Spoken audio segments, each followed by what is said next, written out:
welcome back to Coach's Corner, brought to you by Fats Cafe. I'm your host, Brielle Jungla, and today we're here with women's basketball coach, Coach Brandt. How are you doing today? Doing well. Let's start this off on the right note and just congratulate you on being on the President's Academic Honor Roll last semester. That's a great accomplishment. Thank you. I worked very hard for it. It only took me forever. Okay, so tell us about your game that you have tomorrow against Augusta.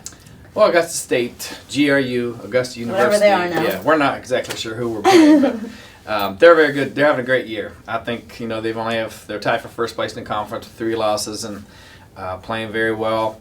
Have 3 pretty good weapons. I'm not sure we can go over there and just play a normal basketball game, and beat them. So hopefully, we'll go over there with a good game plan that we've talked about. I'm going to do some things that may throw them off a little bit and try to get them out of rhythm. But it's a situation where last year we were kind of in their same situation where they were having a very good year and possibly the regional rankings and going to be fighting for a spot there. And of course this year we've struggled a little bit and not in that position. So we're able to maybe take upon what they did to us last year and beat us twice at the end of the year. And really, I think they really knocked us out of the NCAA tournament because we had 18 wins. If we'd have got those 2, it would have been 20. And at the time, those were 2 losses that were not very good to the committee. So we're kind of taking a line approach to see if we can go over there and get an upset. And the other thing is that we're still alive. Mathematically, we're still alive to get 4th place in there. I think we have to win every game. Flagler has to lose every game, which they have 3 road games and they play Lander at home, so that's possible. And then Armstrong has to lose their games except beat Flagler. And so, as long as the possibility is still there, we're still playing, as hard as we can and fighting for it just to possibly get in that tournament.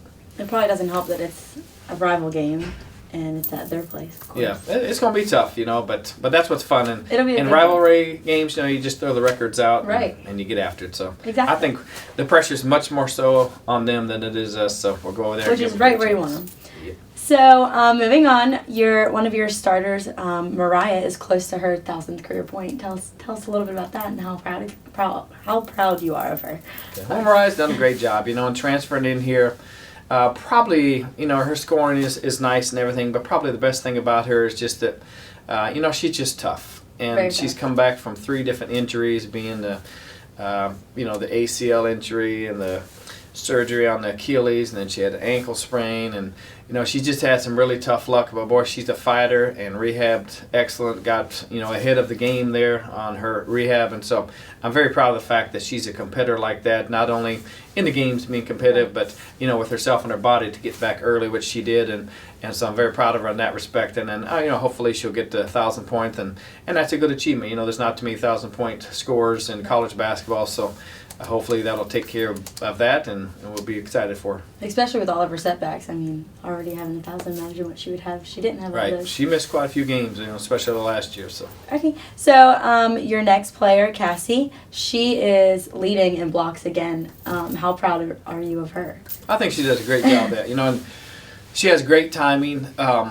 And some of that, you kind of want her to get blocks, but you also don't want to, because many of the blocks that she gets is when she's helping out off other players that have been beaten defensively and getting to the basket. So in some ways it's good for Cassie because she gets an opportunity to get the blocks, but in other ways we put her in a very tough position because sometimes we get blocks, sometimes you foul people, sometimes you get called for fouls. And so sometimes that puts her in a disadvantage and she gets in foul trouble, which really hurts us as a team. But she's, obviously the best shot block we've had here at the University of South Carolina, Aiken, and we're proud that she has that record there for most career blocks. And, she got 4 or 5 games, whatever we have left, and hopefully she can just keep getting some more to notch them up on that count, on that number. So you have a cancer game coming up. Tell us a little bit about that. We do this annually, to play for a K game. It's been going on for about, I would say 8 to 10 years now. We started the initial year when they started having them. We jumped on the bandwagon as soon as possible, and it's a game that's very near and dear to my heart. Both my mother and my mother-in-law have had breast cancer and are both survivors. So, when it affects you immediately like that, then you want to do all you can for it. And we have a great game. We got the pink uniforms. We spent the money on that, just thinking of the benefit and the way we can use them over and over again and not just one time. Right. So I think that's good. And you get a picture in the paper, TV, and see the pink uniform. So I think that's great exposure for that.